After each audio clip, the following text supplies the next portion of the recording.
In this video, we'll be taking a look at the top 5 most notable Black history events that took place in Florida. Florida has had a rich history when it comes to the Black experience, and there have been several notable events that have taken place that have shaped the state and country. Number 5 on our list is the founding of Fort Mose in 1738 by escaped slaves. Fort Mose was the first free Black settlement in the United States. This settlement was located near present-day Jacksonville, Florida, and for many years it was known as a refuge for runaway slaves from the southern colony. The fort was named after the Creek Indian chief who aided the settlers in their escape from slavery. Despite facing many hardships, including attacks from Native Americans and the Spanish, the settlers of Fort Mose persevered and established a thriving community. In 1740, the British captured the fort, but the settlers were able to negotiate a treaty with them that allowed them to keep their freedom. In 1763, after the end of the 7 Years' War, the British abandoned the fort and the settlers were forced to leave.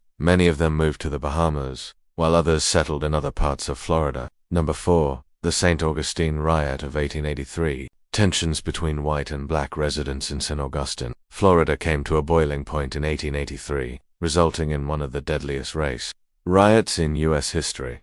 The immediate cause of the riot was the arrest of a black man named Julius Hastings, who was accused of assaulting a white woman. However, the underlying causes were much more complex. For decades, blacks had faced discrimination and violence in St. Augustine. They were denied the right to vote and were subjected to a system of segregation that limited their access to public facilities and services. In addition, black people were often employed in low-paying jobs and were easily exploited by white business owners. On March 12, 1883, a crowd of white men gathered outside the county jail where Hastings was being held.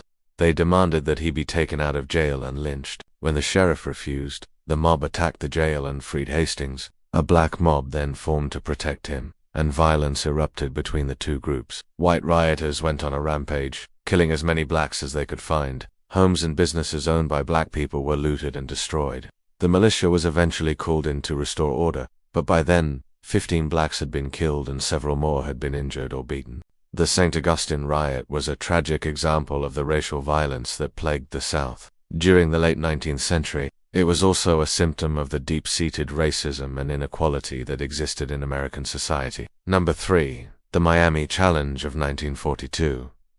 During World War II, the United States government implemented a policy of mass deportation of people of Japanese ancestry from the West Coast. This policy was based on Executive Order 966, issued by President Franklin D. Roosevelt. More than 70,000 Japanese Americans were forcibly removed from their homes and sent to internment camps. However, the government's actions did not stop at the West Coast. In fact, people of Japanese ancestry were also targeted in Florida. The result was the forced relocation of about 120 people of Japanese descent from Miami to an internment camp in Arkansas. These individuals were primarily women who had married black men. The government considered them to be national security risks and potential spies, despite the fact that they had no connection to Japan or any other foreign government. The women were arrested and sent to the Jerome War Relocation Center in Arkansas without their husbands. There, they were forced to live in cramped and unsanitary conditions and were subjected to constant surveillance. The government also confiscated their property and businesses.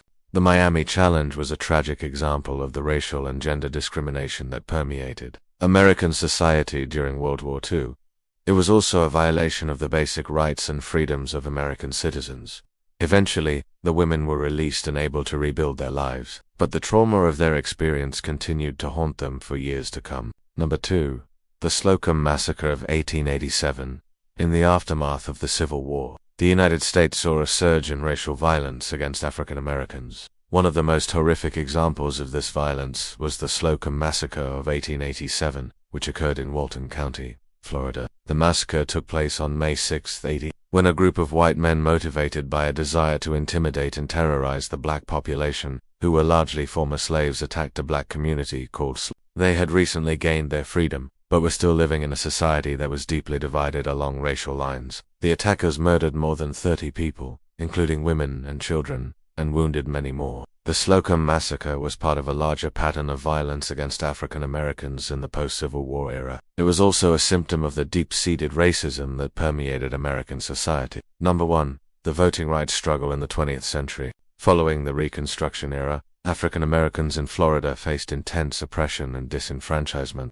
The state's government passed laws that effectively barred them from voting, including literacy tests, poll taxes, and grandfather clauses. These measures were designed to prevent African Americans from exercising their right to vote, which had been secured for them by the 15th Amendment to the Constitution. Despite these challenges, African Americans in Florida did not give up the fight for voting rights. They organized protests, boycotts, and legal challenges to the discriminatory laws. In 1943, the Florida legislature finally passed a law that allowed African Americans to vote if they could meet certain requirements, such as being able to read and write. However, this law was not enforced, and the struggle for voting rights continued. It wasn't until the 1960s that the civil rights movement gained momentum and the federal government became involved in protecting the voting rights of African Americans. In 1965, the Voting Rights Act was passed, which outlawed discriminatory voting practices. This landmark legislation opened the door for African Americans to participate in the political process and to have their voices heard.